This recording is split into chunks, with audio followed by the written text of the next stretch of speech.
alors Pierre-Edouard Faye je voulais savoir votre invité. waaw sunu invité tey di Amadou Ly ñu gën ko xamee ci turu Akile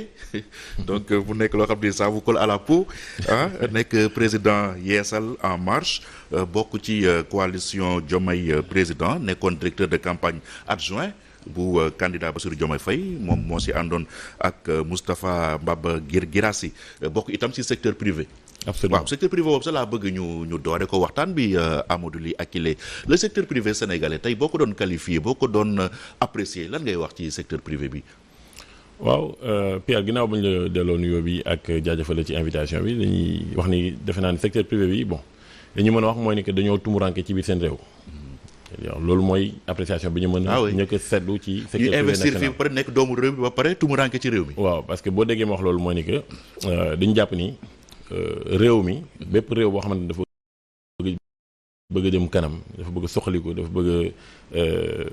téye boom ala kulli mooy souveraineté ala kulli xaal secteur privé bi doomi réew mi nga xamante ne ñoom ñoo fa nekk te di yëngu ci wàllu koom dafa war a doon ay nit ñoo xamante ne dañoo am taxawaay bu dëgër këj bu fekkente ni dañoo doon pàcc jël koom gi di ko xool ñi ko téye activités yi nga xamante ne ñoom ñoo ko téye le soubassement de économique du Sénégal bu ñu ko doon xool da ngay xool ni peut-être 70 à 80% de l'économie dafay fekk ci suñuy loxo la nekk mais la réalité est que fi ñu toll nii évidemment j'ai pas des chiffres exacts mais li nga xamante ne moom la ñu mën a percevoir li nga xamante ne moom la ñu mën a yëg mooy ni que doomi réew mi nga xamante ne ñu ngi ci réew mi di yëngu ci loolu ñoom ñoo gën a néew la lu ñu téye par rapport ak jàmbur yi nga xamante ne dañoo ñëw fii di fi yëngatu du ma ci jàmbaaram tuuma kenn nag du ma wax turc bi du ma wax chinois bi du ma wax français bi et cetera mais liy wóor te wóor mooy ni que vraiment secteur privé national tey dafay ñoo xamante ne dañoo xaw a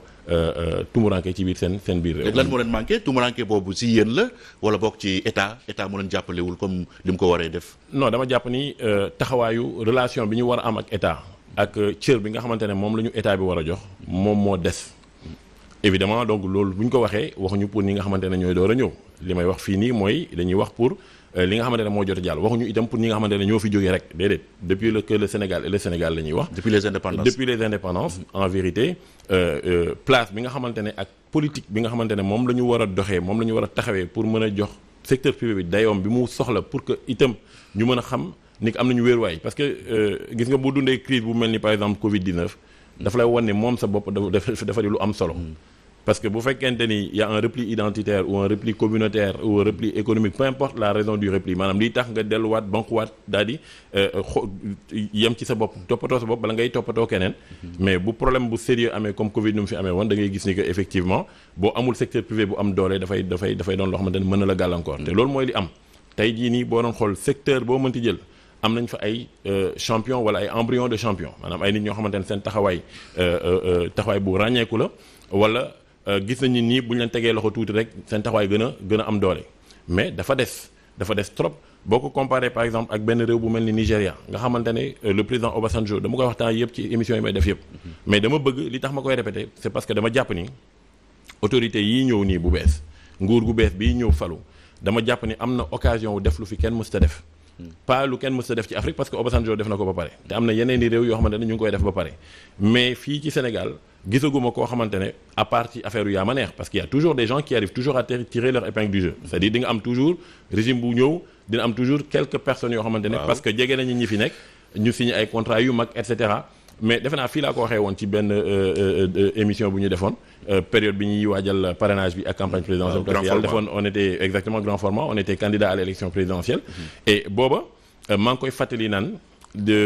les plus grands marchés yi nga am en vérité c'est des marchés de la commande publique parce que structurellement notre économie c'est pas une économie de marché boo xamante ne c'est l'activité de privé à privé moo yor développement entreprise yi marché yi gën a mag fii boo fi déggee marché wu milliards dizaines centaines de milliards dafa fekk ni ay marché commande publique la ci marché commande publique yooyu di ci gën a bëri boo ko xoolee c'est au minimum 57 à 65% yoo xamante ne li ci gën a bëri en termes de valeur j'entends ci bi ci la jëm mais donc loolu c'est un problème quand tu as le président Obasanjo bi nga xamante ne dafa falu rek en 99 donc un an après en 2000 dafa taxaw ne dama bëgg am 50 milliardaires au Nigeria ñu kon na falu en 76 jëm 99 loolu je pense que c'était une période un peu trouble mais ba mu ñëwaatee de manière démocratique en 99 un an après dafa toog woo ñoom Aliko Dangote tey Dangote bi ñuy dégg ak taxawaay bi mu am yëpp c'est parce que dañ ko pousse dañ ko teg loxo sinon avant c'était un importateur comme ni nga amee fii nii tey ay ñu ngi wax ay waxi vie chère ak yeneen ak yeneen vie chère bi di ci gën a bëri li ko tax mooy moomuñu suñu bopp quand tu fais on importe de l'inflation on n'importe pas que des produits c'est-à-dire ñun dañuy indi fii lu ñuy dundee li ci gën a bëri li ñuy tabaxee li ñuy solu lépp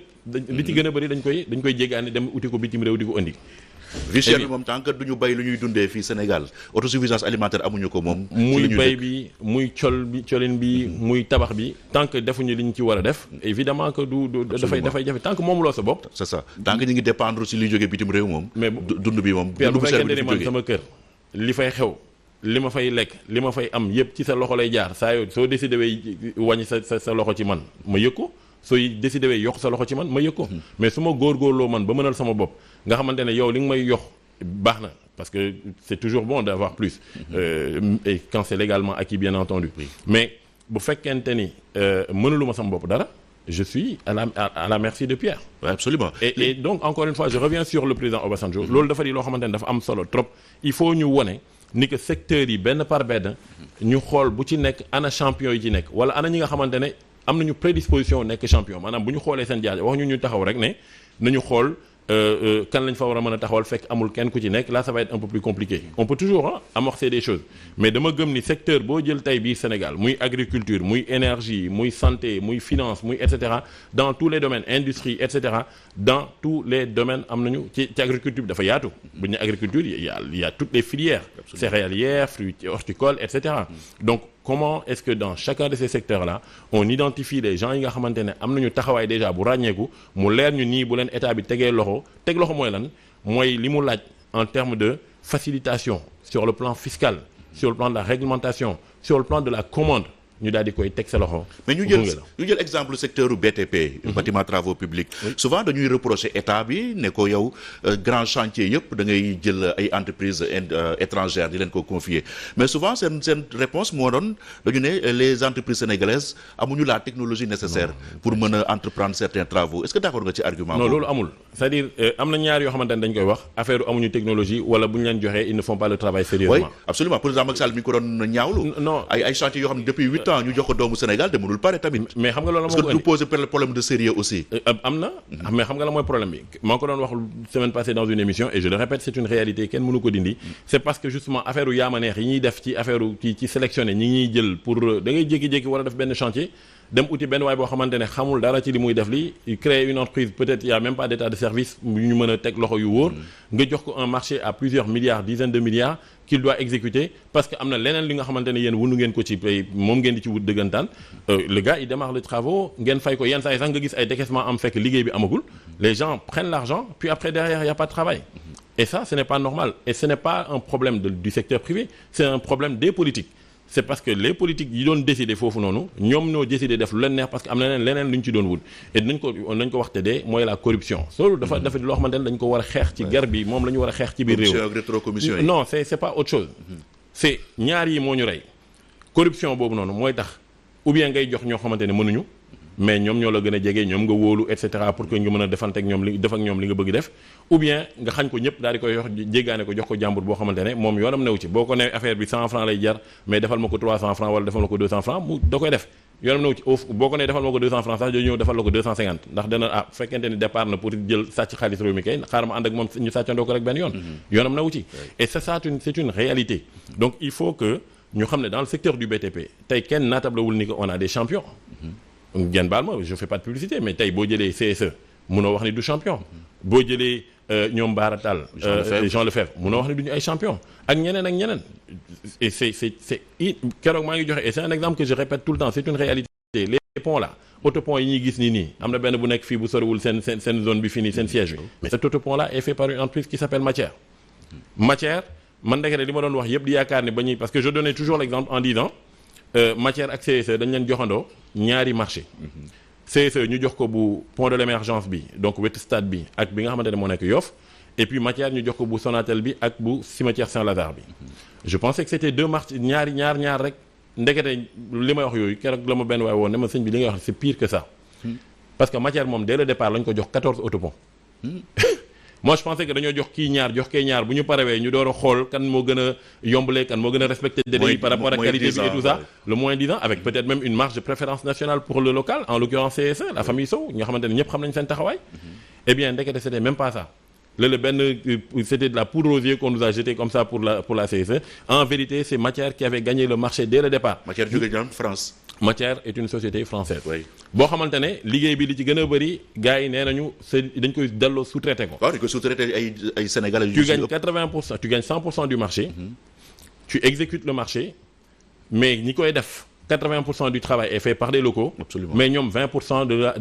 du chiffre d'affaires wala 20% du budget lié à ce projet-là moom la ñuy garder. Ça pose un problème sérieux. Sans parler nag de yeneen yoo xamante ne mais affaire matière boobu noonu Pierre je vous invite à creuser ça dañuy wax ni dañoo dugg jubal jubanti. dañu wax fii ay waxi lanceur d'alerte dañu wax fii ay waxi nañu xool nañu gëstu ni fi gars yi tegoon mais je suis désolé ce truc de matière là il faut que ñu xoolaat ko bu baax a baax parce qu'il a été dit il faut loolu wax nañ ma ko tamit il faut que ñu gëstu ko xool que les marchés ou avenants qui ont été signés avec matière apparemment systématiquement ça a été à l'approche des élections loolu baax nañu gëstu ko xool nañ dem xool date yi effectivement à quel moment on a signé les contrats avec matière quels ont été les montants nañ ko comparer man déglu naa un jour non pas que ce soit une vérité absolue mais je suis acteur politique su ma déggee keneen boo xamante ne keneen koo xamante ne mu ngi ci wax je pense que c'est le député Guy Marius Sagna que j'avais entendu dire un jour di comparer d'abord les offres d'une société anglaise comparées à celles de Matière qui étaient moins chères mais au-delà de cela di comparer les réalisations avec les coûts au Ghana et c'était encore moins cher. Donc ça pose un problème. Beaucoup de choses se sont passées à la veille des élections, à la veille de la présidentielle en tout cas. Et loolu dañ ko war a tirer au clair sur le plan institutionnel et même sur le plan des directions des entreprises. Mais au-delà de l'élection présidentielle Matière moom apparemment c'est depuis élection locale yi la ñu commencé. Locale législative ak présidentielle lépp donc loolu yëpp dafa jar a gëstu. dafa jar a gëstu mënuñu nekk boo déggee mën a donc dañoo tumuranke baa ngi noonu c'est-à-dire yow nga def 80% du travail dans ton propre pays et tu te retrouves sous-traitant dans ton propre pays pour un travail que vous savez faire. dañu waxante dëgg yaa ngi nekk sa biir réew. mën def liggéey bi war a def liggéey bi ñu jël jàmbur jéegaane jox ko mu nekk ci liggéey bi di ko def au lieu mu def ko moom mu jël koppar gi yëpp yóbbu li ci gën a duun après derrière mu daal di koy jël astuut bi des mu daal di koy jox asaga yow nga war a defar di rayante fii nii di def liggéey bi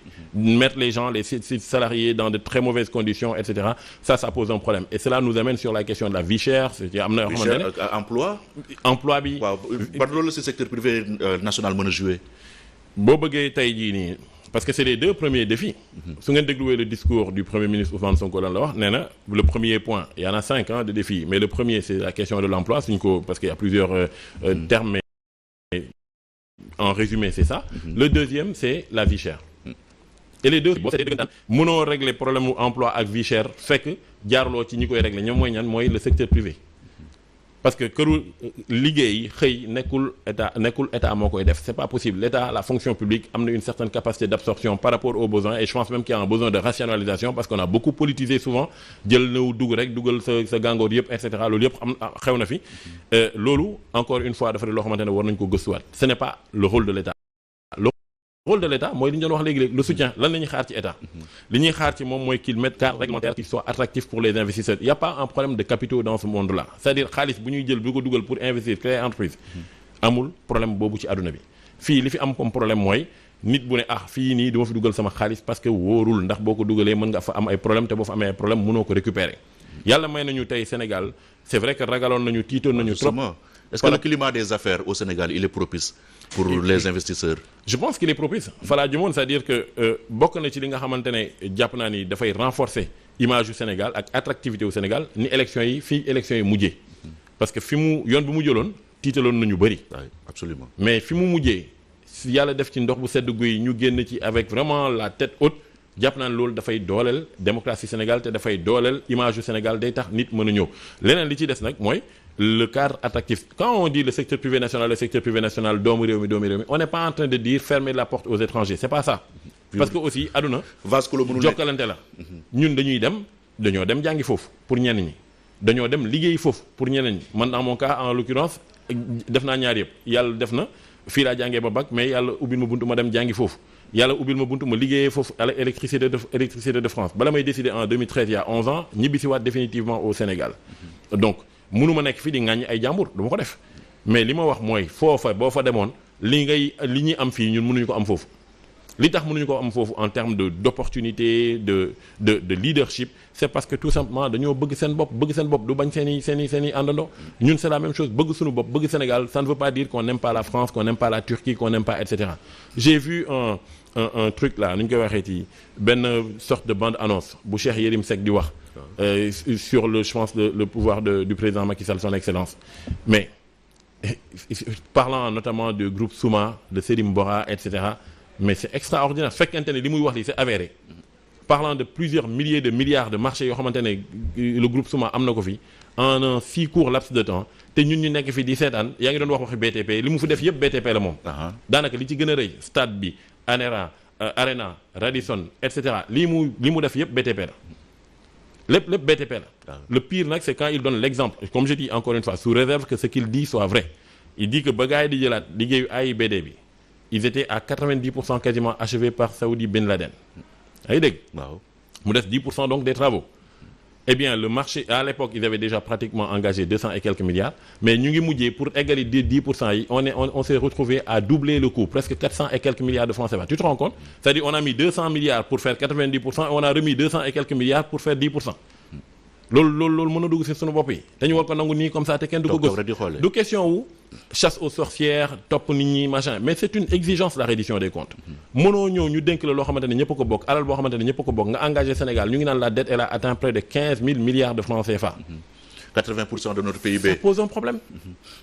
ça pose un problème, Pierre. Parce que la norme aussi UEMOA, c'est maximum 70%. Oui, ça c'est les questions de critères de convergence communautaire. Mais 80% quand même bëri na. 80% bëri na mais au-delà de cela xam nga man. mais am na ñu naan quand même c'est parce que on a une bonne signature tamit. Non Pierre man su dette bi su ko neexee mu nekk 200%. oui c'est ça xam nga la mooy affaire. yàlla na fekk dette boo xamante ne dafa am njëriñ ça crée de l'emploi justement. ça soutient le secteur privé national ça crée de l'emploi parce que c'est ça le cercle vertueux.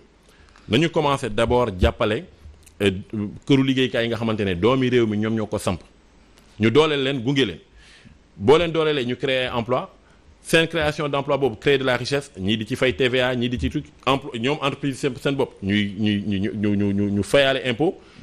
on travaille également à une réforme je pense que même il y a un programme qui s'appelle le programme Yaatal mais il faut vraiment l'étudier parce que tu peux pas être dans un pays où vous êtes devant ici vous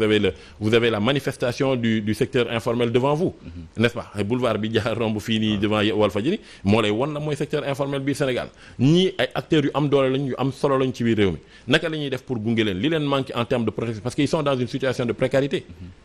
affaire bu ndaw mooy ñëw yàq c'est lépp. C'est ça. Donc il faudrait qu'on voit comment l'État peut accompagner ces gens-là tout ça c'était d'accord xam nga quand on dit accompagner le secteur privé national ce n'est pas seulement accompagner les grands projets c'est aussi accompagner ñi nga xamante ne ñu ngi taaba di lijjanti di xeex et cetera ñu xool naka lañ leen di créer nañuy créer un rapport de confiance une relation de confiance avec le secteur informel bay tax na ñu mën a xam naka la ñuy maximiser les revenus fiscaux qu'on peut tirer de là-bas parce que yaatal bi dafa war a yaatu ba ci ñi nga xamante ne ils ne sont pas formalisés aujourd'hui ñu organiser leen en réalité avantage état la. bien sûr parce que dañu nañ fay impôt mën nañu def yenn. mais avantage ñaar ñëpp la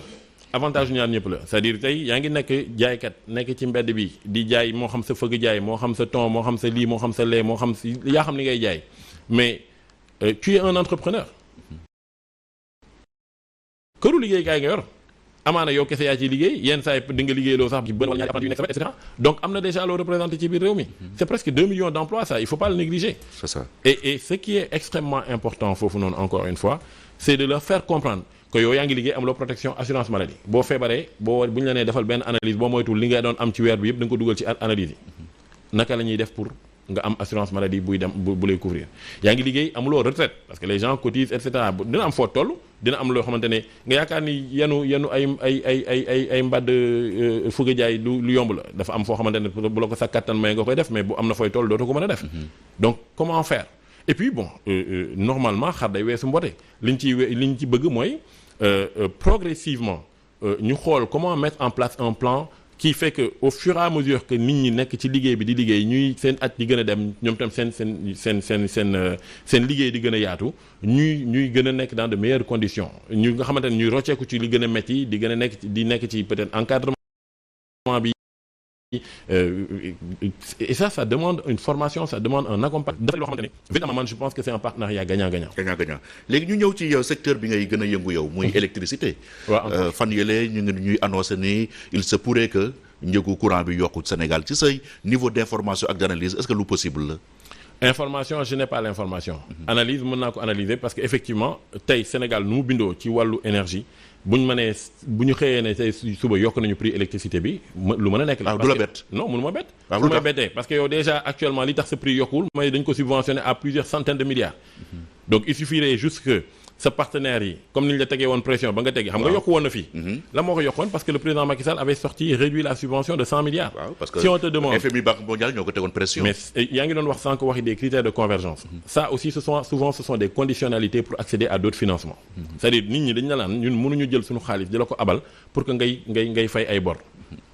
Ça n'a pas de sens. Ou bien pour que ngay subventionner. Ça n'a pas de sens quand on te prête de l'argent liñ ciy xaar ci yow. Imagine nga ñëw ci banque naan kan damay leb xaalis pour dem fay bor souvent t'as peu de chance d'avoir ça. Par contre si tu vas voir la banque en leur disant damay leb xaalis parce que dama am projet justement je suis un acteur de l'informel te gëm naa ni sama lii bu ngeen ma ci jàppalee ma gën ko yaatal et xëy na ma gën a nekk damay investir là on t'accompagne. Donc il y a des investissements économiques, il y a des investissements sociaux, ça ce sont des choses yoo xamante ne bu ko état bi jiitalee les partenaires bi ou multilatéraux dañuy ànd ak ñun daal di effectivement accompagner ñu FMI Banque mondiale et cetera ce qu'on appelle les fameuses institutions de Bretton Woods. Mais bu fekkente ni yow les gars se rendent compte que tu es en train de prendre des milliers de milliards de dettes mais qu'en face on a dit 15 000 milliards donc c'est bien milliers de milliards de dettes on est bien d'accord. Donc des milliers de milliards de dettes dans lesquels tu prends par exemple 600 milliards de francs CFA nga ne da ngay subventionner le secteur de l'énergie. Donc suñu la nee ni que tey wala suba prix de l'énergie yokku na bu mu la bett. Li ko waral nag mooy ni que li tax prix de l'énergie war a mën a wàññeeku defaguñ ko fii ci réew mi parce que y a que 2 ou 3 éléments sur lesquels tu peux jouer. Énergie dafa am noo koy produire maanaam courant bi dañ koy togg li nga koy toggee dafa am fu muy jógee. Fi muy jógee bu fekkente ni yombul munoo fexe ba boo koy jaay mu yomb c'est pas possible on est d'accord. Bu fekkente ni man damay dem di defar thon di ko jaay mais jën bi may jën bu cher la ala kulli xaal à la fin sama thon mooy gën a cher ki nga xamante ni jën bu yomb bi la koy defaree juste pour comprendre des exemples lu ñëpp di comprendre parce que boo duggee fii ci ay woy HFO dugg na fii gën fi di utiliser des termes techniques et sophistes là les gens ne comprennent pas ce que tu es en train de dire. Mais li may wax ni ku bëpp borom xel xam na ko bu fekkente ni man li may jënd dafa cher pour ma defar li may jaay ala kulli xaal pour mënuma wàññi. fuel bi moo cher. Fuel bi moo cher parce que da nga nekk ci secteur boo xamante ne tey Sénélec nu mu bindoo suñu production énergie parce que moom moo yor quasiment toute la production énergique. Sénélec n'est pas le seul opérateur au Sénégal parce que les concessions d'électrification rurale am na ñenn ñu fa nekk. Mais Sénélec est largement dominant et majoritaire. Boo seetee encore une fois le prix de l'énergie bi ñuy am c'est parce que tout simplement le mix énergétique actuel du Sénégal est largement dominé par les combustibles fossiles. Combustible boo xamante ne prix bi day yéeg di wàcc bu yéegee nga subir bu wàccee souvent sax on ne voit pas immédiatement la baisse éventuellement c'est au niveau de la subvention. Mais le levier sur lequel nous devrions agir fi nga xamante ne Sénélec mën na fa agir dëggantaan ñu gis ay njeexital très rapidement. Et dans le secteur de l'énergie quand on dit très rapidement ça peut être 1 an 2 ans mais il faut le comprendre. Mais pas dans l'immédiat. Non. Courant mënul wàcc. Njëg bi mënul wàññeeku ci fi ñu toll nii. Mën na wàññeeku mais bu wàññeekoo dafay fekk ni donc ci coobare autorité bi kese la maanaam subvention bi ma yokkaat ko mais wàññeeku parce que performance Sénélec mënul nekk loolu moom lu leer la. C'est impossible parce qu'on a rien fait pour. Au contraire actuellement et je l'ai dit et je le répète la Sénélec yàlla xam na ni c'est un cadeau empoisonné actuellement. Ah oui. Ah non c'est certain parce que investissement yi ñu fa def ak li ñu fa def ci wàllu investissement non optimaux maanaam fi li jënd. Mbir doon jar 100 nga jëndee ko 150 loolu la gars yi nekkee woon foofu signer contrat bateau pour louer parce que courant tey jii nii bateau bi nekk fii nii ci Bel Air boobu noonu xawma ci port bi noonu côté Bel Air soo jëloon bateau bi c'est un bateau en location où tu as presque 300 mégawatts de puissance boo xamante ne ñu c'est presque un tiers de la production actuelle ou un quart boo ko rocci woon rek parce que location bi boo ko arrêté woon rek tout de suite da ngay gis courant bi commencé waat di couper nga am ay problèmes yu mag. waaw merci ñu ngi lay gërëm bu baax waxtaan bi neex na bëggoon naa vraiment ñu continuer ci wàllum Sénélec bi ndax intéressé na Sénégalais yi ndax courant bi cher na ni ñëpp a ngi koy ñaawlu donc nag nga jox ñu ne courant bi mënul wàññeeku dans l'immédiat loolu mën na wàññeeku ci kaw coobare président mais encore une fois c'est subvention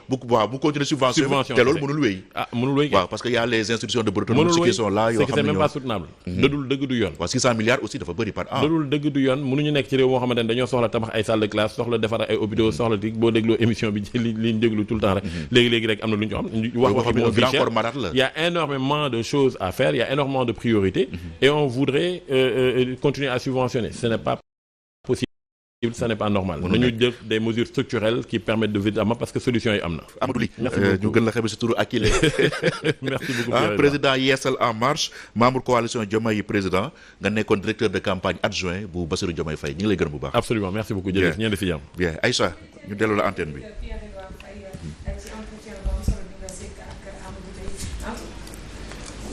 alors ñu ngi lay jaajëfal lu baax a baax Pierre-Edouard Faye ci entretien bu am solo bi nga sekk ak Amadou Ly fii waxtaan bi gën a neexee sénégalais yi gën a bëgg réagir ku ci ñun ci plateau bi malheureusement pas le temps de projet on aura l'occasion de revenir parce que ñun ñëpp li nga xam ne moom moo di courant dafa sonal lool bon je sais pas pourquoi ça éteint et ça kii mais laaluma ko alors léegi kon